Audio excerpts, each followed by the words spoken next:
Hey guys, welcome back to the channel. I'm Florian, good to see you. So guys, today is a kinda overcast day and I thought, you know what? Today I'm gonna record this video with natural light. I got this nice window in front of me and it's kinda overcast, so it gives me a nice soft light as well.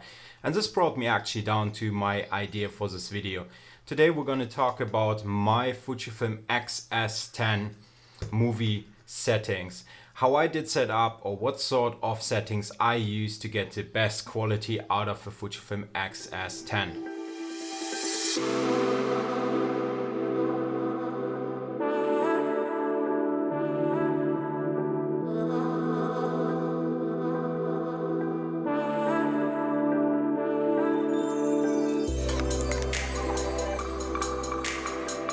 Keeping in mind guys that this is my own personal preference, how I did set up a Fujifilm X-S10 to make the camera work for my needs.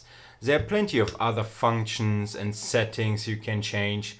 However, I do like it simple and easy to use. So this movie settings, or how I did set up a Fujifilm X-S10, just works for my needs. And if you play around with it, you probably can adjust a lot of other things as well, and this would be your own preference. So without further saying, let's dive into it. So here we go guys. Fujifilm X-S10 currently combined with the 56 1.2, one of my favorite lenses, and I'm probably gonna do a video on this one as well at some point. But today we're talking about the Fujifilm X-S10 and how I did set up my movie settings or video settings. So first of all, I shoot completely manually. So we're gonna make sure that our shooting mode is manually. Then the majority of times I shoot in 4K 16:9, 24 frames per second and bitrate of 200. I'm fairly happy with the 200 bitrate. On a Fujifilm X-T3 you can shoot up to 400 bits per second, but to be quite frankly, the quality you get out of 200 bit and the dynamic range is more than enough currently for my needs. The film format, you got two choices. You can go with the MOV H.264 LPCM or the MP4 H.264 AAC. So basically you got two different formats, file formats you could record with. The MOV H.264 LPCM is a higher quality format, which gives you a higher image quality and sound quality. The MP4 H.264 AAC format is suitable for uploading to the internet. At least this is what the camera recommends in certain ways. However, I rather have bigger file sizes and a higher quality in image and sound quality. We're recording to the SD card 420 8-bit, whilst you could record to external monitor 422 10-bit. The X-T3 was capable of recording 420 10-bit internally. I would have liked to seen this in a Fujifilm X-S10 as well. However, the files or the file quality you get out of a Fujifilm X-S10 with a 420 8-bit, it's stunning, and you got a lot of dynamic range as well. Therefore, we're going with the MOV H.264 LPCM file format to get the most out of a sensor. Then going back, Full HD high-speed recording is basically your slow motion, which I usually tend to shoot 24 frames per second by 120 frames per second. So basically I like to shoot my slow motion 5 times the speed of my usual shutter speed. Usually I shoot 24 frames per second when I do my vlogs, or in the current situation when I record this video, I shoot 24 frames per second.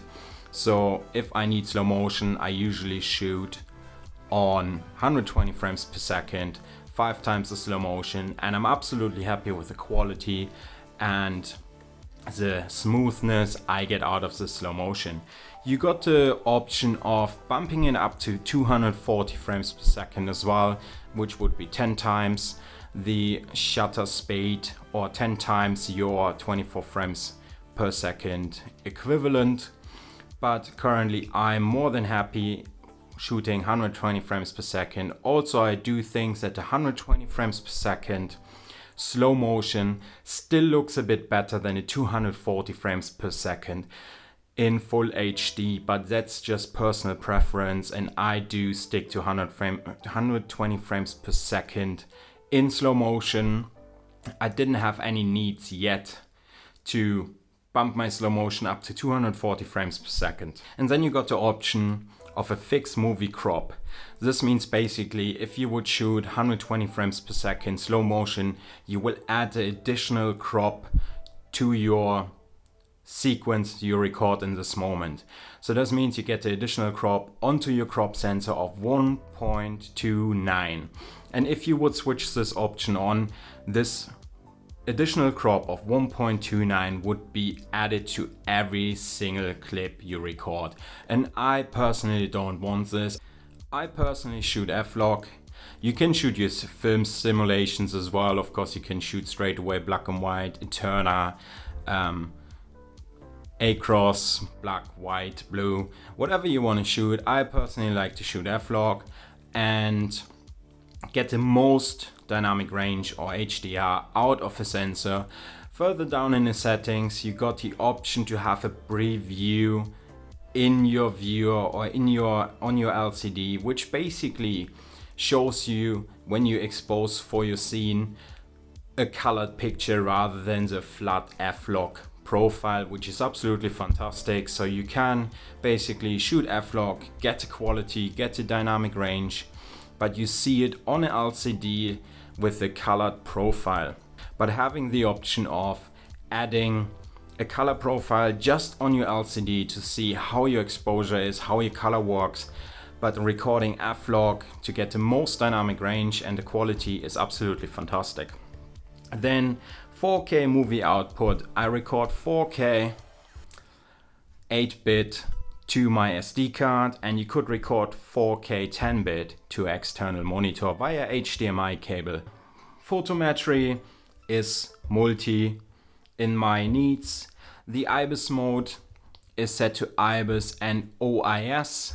So basically depends what lens you don't use.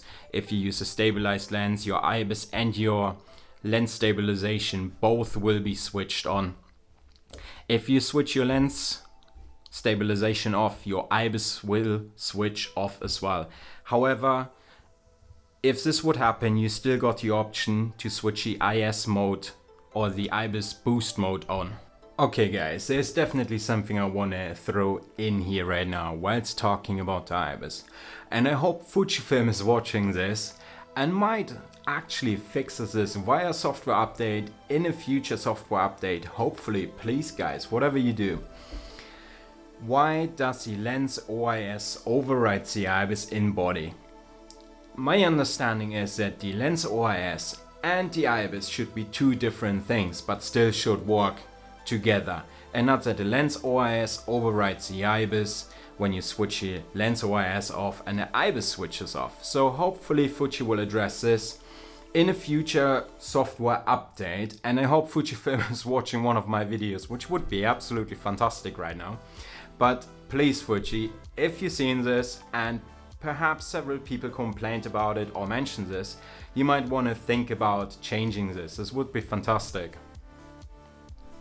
So guys, let's carry on. My zebra settings I usually leave off. Sometimes I do switch them on, depends on how sunny it is outside or how crazy the weather conditions are.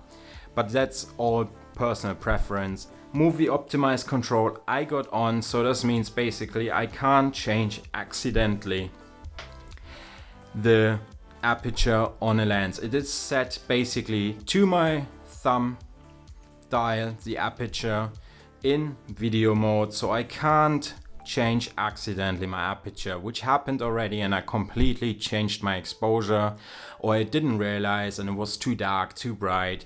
So having this option setting the aperture down to your finger is definitely beneficial in certain moments. Coming down to the IQ menu, basically my white balance is set to Kelvin, so I try to set my own Kelvin when I film. Right now, if I film at home or outside sometimes as well. However, the presets Fujifilm got for the white balance within movie setting mode are very, very good. So if you go out and you don't want to change too many times your white balance, then choose one of Fujifilm's presets, like a cloudy sunny day, like a sunny day, tungsten 1, tungsten 2, etc. They are very good and they give you a very decent, consistent look throughout your video. Autofocus mode for filming is set to autofocus continuous, and autofocus mode is set to multi.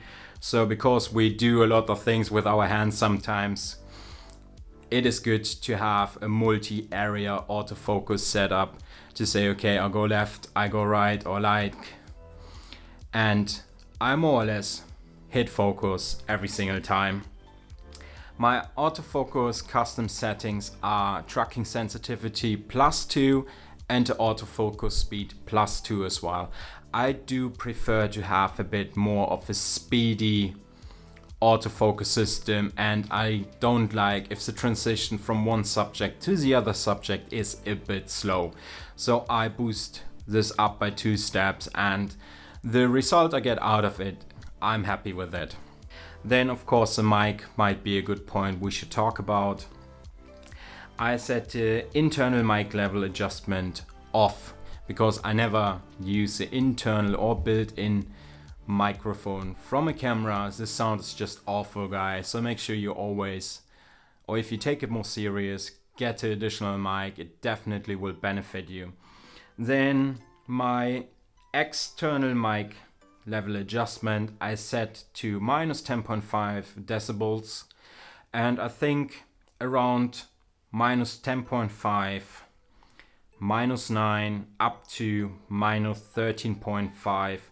That's the gap where I usually got my external mic level set. Depends, of course, again, how windy is the weather. Do you use a dead cut? What do you do? How do you record? But I figured out around -9 decibels up to -13.5 decibels is definitely a good sweet spot for the Fujifilm X-S10 as well. So basically those are my settings. Shooting mode, manually, very important. You got full control over your camera. Depends what shutter speed or frame rate you're shooting. Make sure your shutter speed is at least twice as high. Let's say you shoot 24 frames per second, it needs to be a minimum of 48th of a second for your shutter speed, ideally 48th, 50. Then your resolution, it's absolutely entirely up to you what you want to shoot, 4K 16:9 DCI, or you shoot 1920 by 1080 full HD. I shoot 4K 16:9. Depends on the situation where I shoot, if my light is controlled or if I'm outside. I do set my Kelvin by myself, but then also it can happen that I use the built-in presets from Fujifilm, which are very decent. And usually I use a preset of a cloudy sunny day when I'm out and do a lot of run and gun shooting, and I get a very decent result with it. So then STD or your film simulation aren't on when you shoot f-log, so you don't need to worry about that you change anything. Your minimum ISO is 640 with the Fujifilm X-S10 for filming, which does a great job. You get basically the best dynamic range out of 640 upwards with the Fujifilm X-S10. Still, I try to keep it as low as possible, so 640 is your minimum ISO for filming. And then basically you can choose what sort of frame rate you want to shoot in. 24 frames per second, 23.98, 29.97, 25.